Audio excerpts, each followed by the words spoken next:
they are happening. If it's breaking news, it's Nile TV.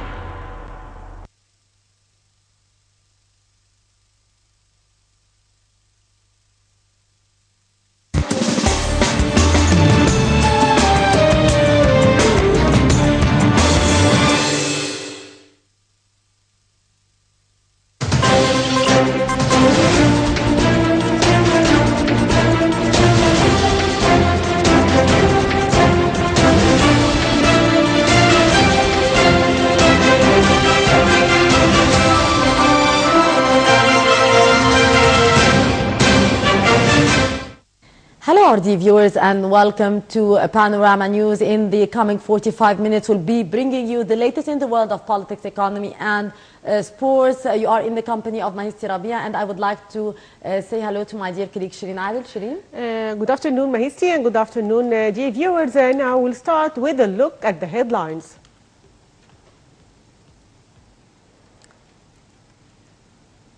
President Abdel Fattah al-Sisi delegated Minister of Defense General Sidqi Subhi to mark Martyr and Veterans Day. Egypt condemns Afghanistan terrorist attack on a military hospital. And twin suicide bombing kills 20 at an Iraqi wedding.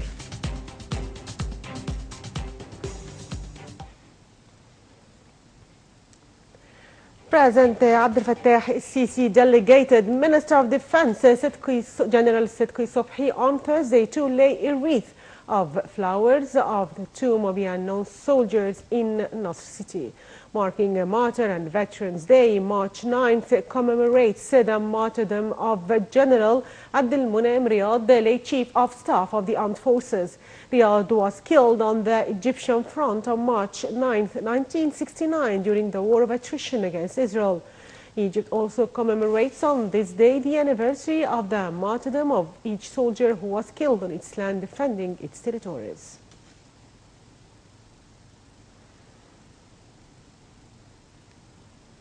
Colonel Yasser al-Hadidi from the General Security Apparatus was martyred on Wednesday in a terrorist attack in northern Sinai. Another officer and a conscript were injured in the attack. Security sources said a roadside bomb targeted a security convoy as it passed in El Arish city. And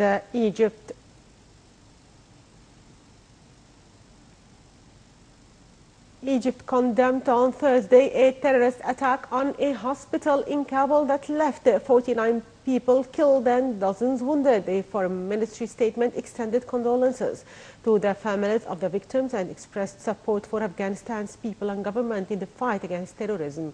Meanwhile, sources declared that the death toll from the attack on the Sardar Muhammad Khan military hospital on Wednesday by gunmen dressed as medics has risen to 49 with dozens wounded. Details follow.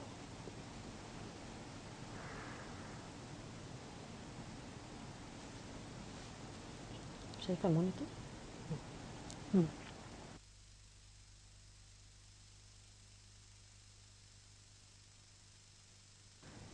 In an interview with an Israeli newspaper published on Thursday, British Foreign Minister Boris Johnson has warned that the alternative to a two-state solution in the Israeli-Palestinian conflict is an apartheid system.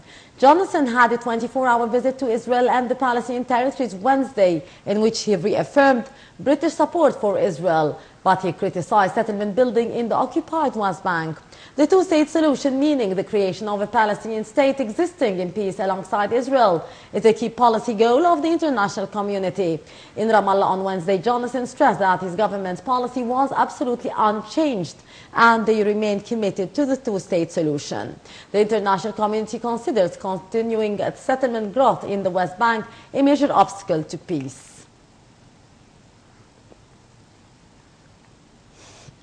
Iraq's defense ministry says a twin suicide bombing targeting a village wedding north of Baghdad has killed at least 20 people. The ministry said two suicide bombers walked into the wedding party in Al-Hajjaj village near the city of Tikrit on Wednesday evening. It said up to 13 people were wounded. Tikrit is about 130 kilometers or 80 miles from Baghdad. It did not provide more details, and there was no immediate claim of responsibility for the attack. But suspicion is likely to fall on the Daesh terrorist group, which has staged similar attacks in the past.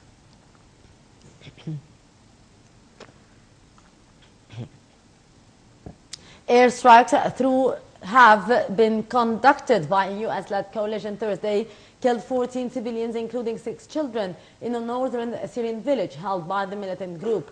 Rami Abdulrahman of the Syrian Observatory for Human Rights said the raids hit the village of El Matab after midnight and were likely carried out by the coalition.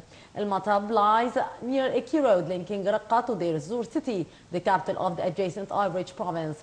Fighters from the U.S.-backed Syrian Democratic Forces cut off on Monday that route in a bid to encircle the militants in Raqqa. The U.S.-led coalition has been backing the SDF's drive for Raqqa with air power and hundreds of special operations forces as advisors. Abdulrahman said the SDF fighters advancing on militants in El Matab, which lies about 55 kilometers southeast of Raqqa. The SDF, an alliance of the Kurdish and Arab fighters, launched its offensive for Raqqa in early November and has since seized swath of the territory in northern of Syria. And Turkish authorities on Thursday ordered the detention of 84 people, including employees of Turkey's defense contractor, in an investigation into the network of the U.S.-based cleric blamed for a failed military attempt. The state-run news agency said that authorities issued the detention warrants in simultaneous operations in 86 locations across 4 provinces, adding that 43 of the suspects had so far been caught. It said the suspects were being sought on charges of leading or being a member of an armed terrorist organization. Since July military attempt, Turkish authorities have detained, dismissed or suspended some 120,000 people, including soldiers, police officers, teachers, judges and journalists, and formally arrested nearly 40,000 people.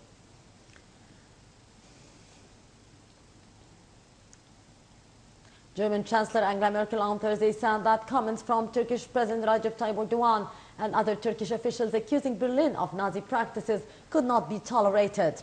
Merkel told Germany's parliament that the remarks were said and incredibly misplaced and unjustifiable.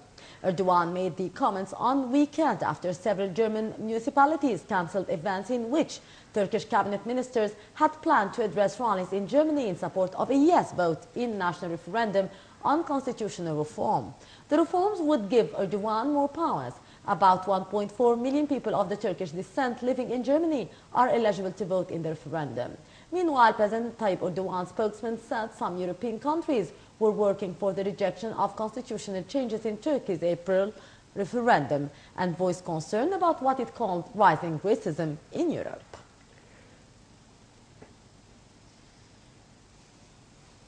EU leaders are set to ignore bitter opposition from Warsaw and re-elect Donald Tusk as the bloc's president Thursday in a row that underscores the difficulties of post-Brexit unity. Poland's right-wing government has threatened earlier to derail an EU summit on the bloc's post-Brexit future if its leaders go ahead and re-elect Donald Tusk as the bloc's president despite Warsaw's opposition.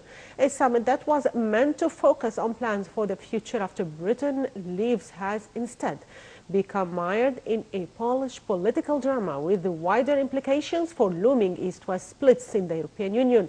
The row threatens to overshadow talks on the economy, defense and unrest in the Balkans on Thursday and then on Friday, without British Prime Minister Theresa May on preparations for a summit in Rome on March 25th to mark the 60th anniversary of the EU's founding treaty. Tusk said he was ready for the judgment by the 28 leaders, but rejected criticism by Poland's right-wing Prime Minister that he had brutally violated his job's supposed political neutrality.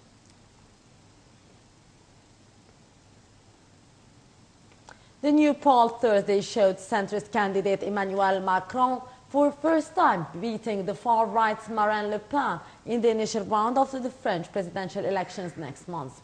Macron's lead comes as a growing list of backers from both the left and the center throw their support behind the 39-year-old former economy minister who is trying to upend France's traditional politics.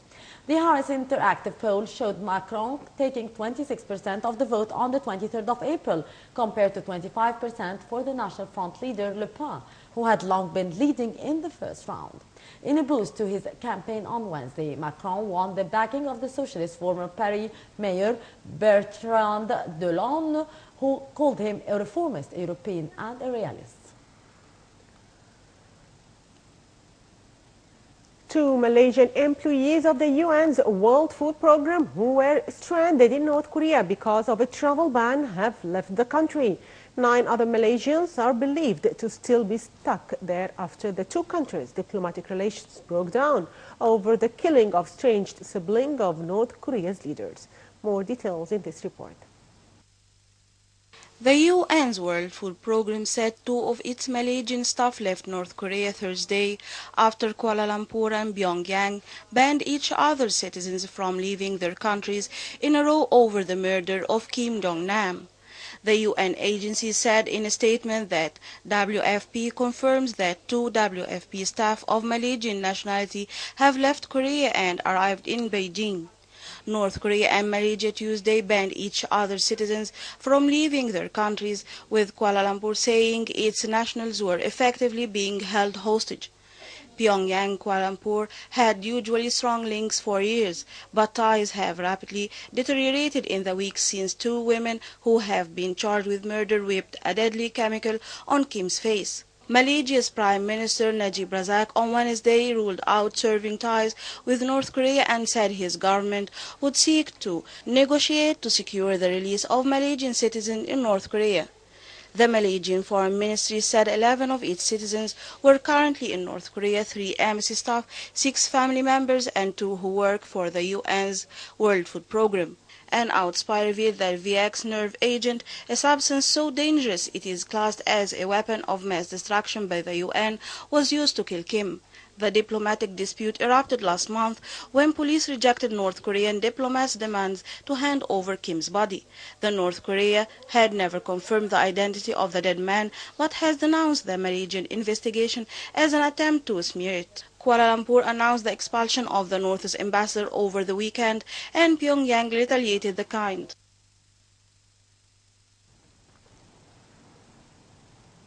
More than 20,000 people from Myanmar have flooded into a border camp in neighboring China, seeking refuge from bitter fighting between ethnic groups and security forces in the country's north. China said on Thursday that thousands of people have crossed China's border in recent months to escape the conflict, which threatens Myanmar leader Aung San Suu Kyi's top goal of reaching peace with minorities. Foreign Ministry spokesman said China is providing humanitarian assistance while taking steps to ensure peace and tranquility in the border region. He reiterated a call for all sides involved to exercise restraint and immediately cease fire to keep clashes from escalating. Suu Kyi swept to power in 2015 on promises of national reconciliation, and the meeting was aimed at giving fresh impetus to the stuttering of peace process. Many died and tens of thousands fled during the fighting, which also spilled into China and led for the death of 5 of its people, angering Beijing.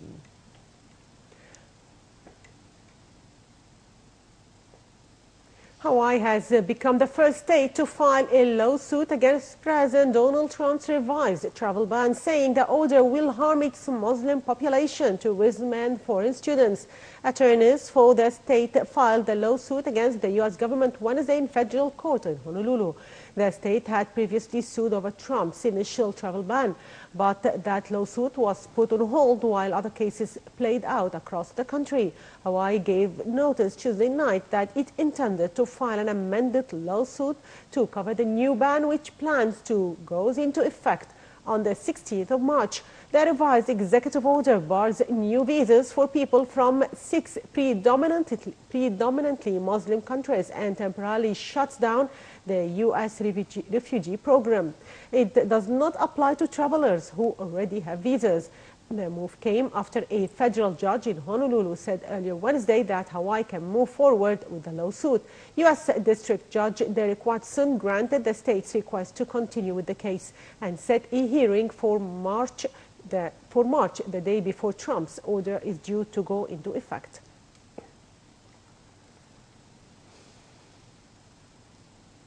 Thousands of women took to the streets of cities across the world to raise awareness of violence against women and to call for equal rights.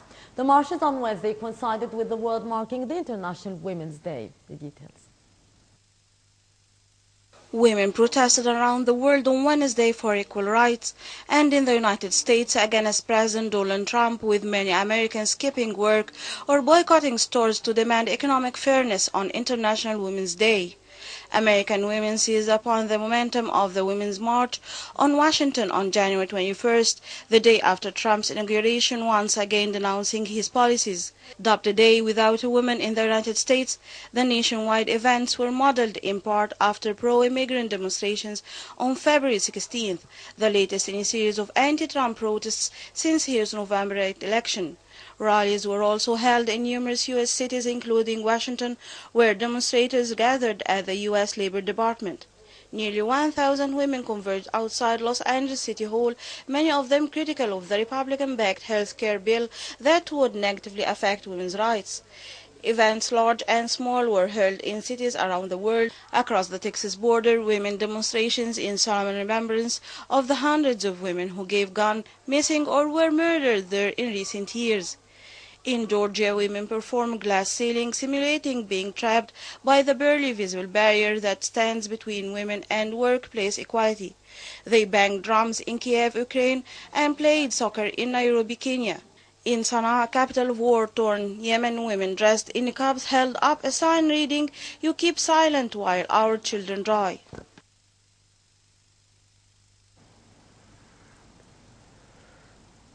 Officials in Madagascar say that the death toll from a cyclone has risen to 5 and about 10,000 people have left their homes because of storm damage. Media in Madagascar reported Thursday that power is down in some areas because of Cyclone Inau, which made landfall in the northeast of the island nation on Tuesday and has diminished in strength while moving south. Disaster management officials are warning of the threat of flooding, including in the capital. The government and aid groups have been providing shelter, water and other basic needs to those affected by the cyclone.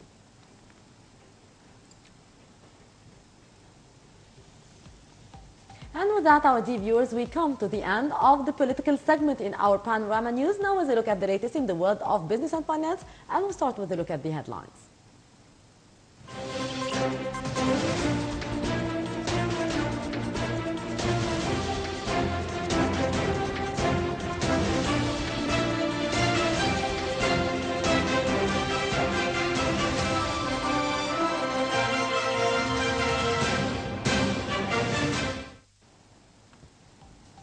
Egypt's stock market indices collectively surge.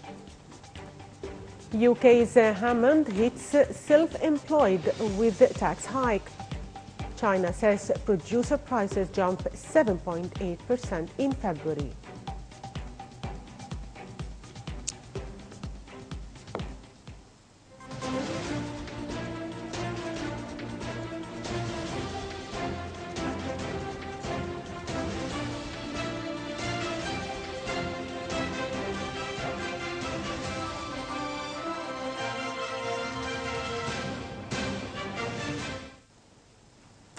Welcome back. Egypt's stock market indices collectively surged on Thursday, boosted by purchasing operations of local and foreign investors. The main EGX 30 index rises by 1.1% to reach the level of 12,870 points. The equal weight EGX index rises by 1.3 percentage point. The EGX 70 of small and medium shares and the broader EGX 100 index rise by 0.9% to 1.2%.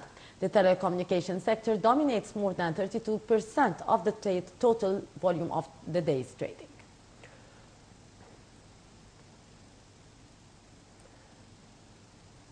And And moving to global markets, Europe's main stock markets fell at the start of trading on Thursday as dealers await the outcome of the European Central Bank's latest policy meeting on interest rates and stimulus. London's benchmark FTSE 100 index dropped 0.4% to 7,308 points compared with the close on Wednesday. In the Eurozone, the Frankfurt DAX 30 shed 0.4% to 11,923 points, and the Paris CAC 40 dipped 0.2% to 4,950. Spread bettors pointed to opening losses for European bourses, with the E-mini contract for the S&P 500 dipped a slim 0.03%. Japan's export-heavy Nikkei managed to take heart from its softer yen and added 0.3%. The Dow fell 0.33%, while the S&P 500 lost 0.23% and the Nasdaq added 0.06%. Interest rate sensitive real estate stocks also took a hit after the ADP employment report showed private payrolls surged by 298,000 last month, far above expectations.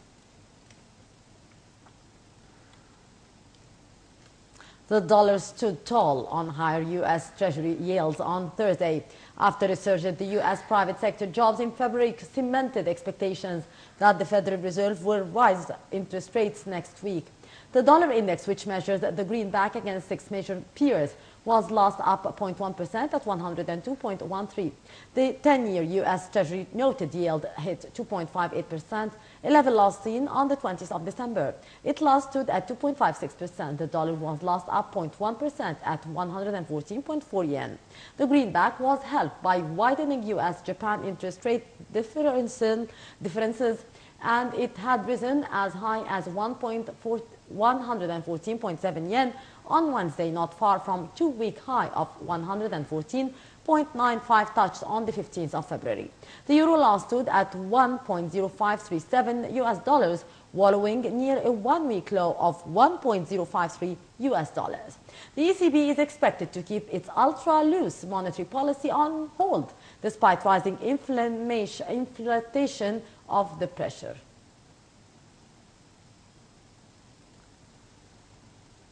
Oil struggled to find its footing after U.S. stockpiles swelled past all expectations, with energy stocks on the run. MSCI's broadest index of Asia-Pacific shares outside Japan slipped 0.9%. Australia's main index is 0.4%, while its resource sector fell more than 2%. The market did bear a little of the losses on Thursday, with U.S. crude up 30 cents at $50.58, while Brent crude bounced 43 cents to $53.54 a barrel. Wall Street had been sideswiped by the retreat in oil, with energy stocks losing 2.5% in their worst performance since mid-September.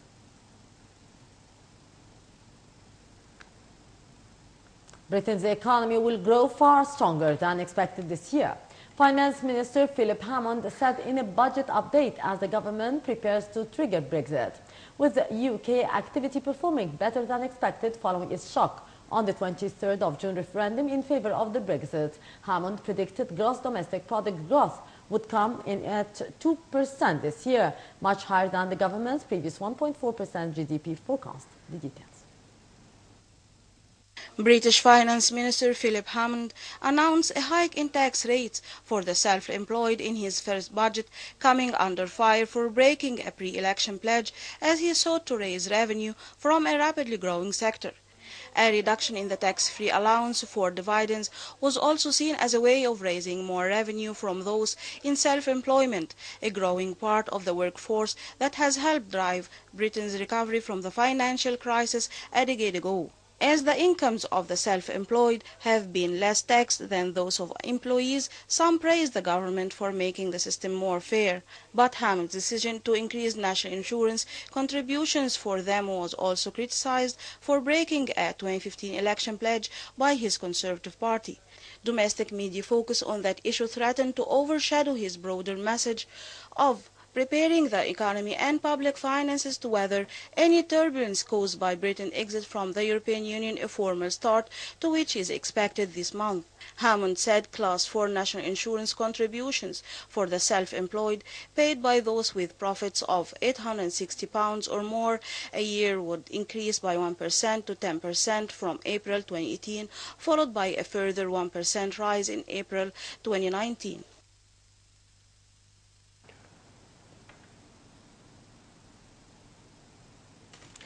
Central Bank will maintain massive support for the Eurozone economy when governors meet Thursday. Despite growing evidence, the health of the bloc is improving.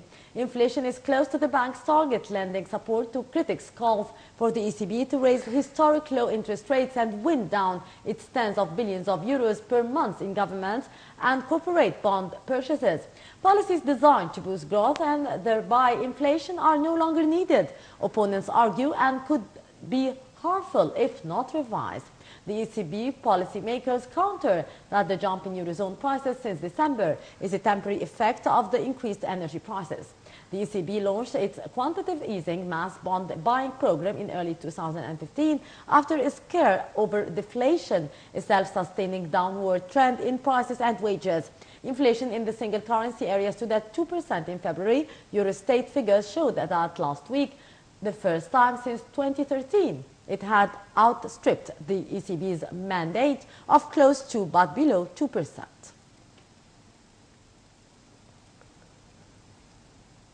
Greece's debt-ridden economy stagnated in 2016, the National Statistics Agency said in a first estimate this week, after quarterly data pointed to a small contraction. The fourth quarter figures for 2016 indicate an annual contraction of 0.05%. This is in sharp contrast with the European Commission's estimates that the Greek economy would actually register slim growth of 0.3% in 2016. The new figures come at a time when Athens is locked in crucial bailout talks with the IMF and the European Union for its crisis-battered economy. There are already deep divisions between Brussels and the Washington-based lender, which believes that the Europeans' expectations of Greece's economic performance are too ambitious. Many American women stayed home from work, joined rallies for Red Wednesday to demonstrate how vital they are to the U.S. economy, as International Women's Day was observed with a multitude of events around the world.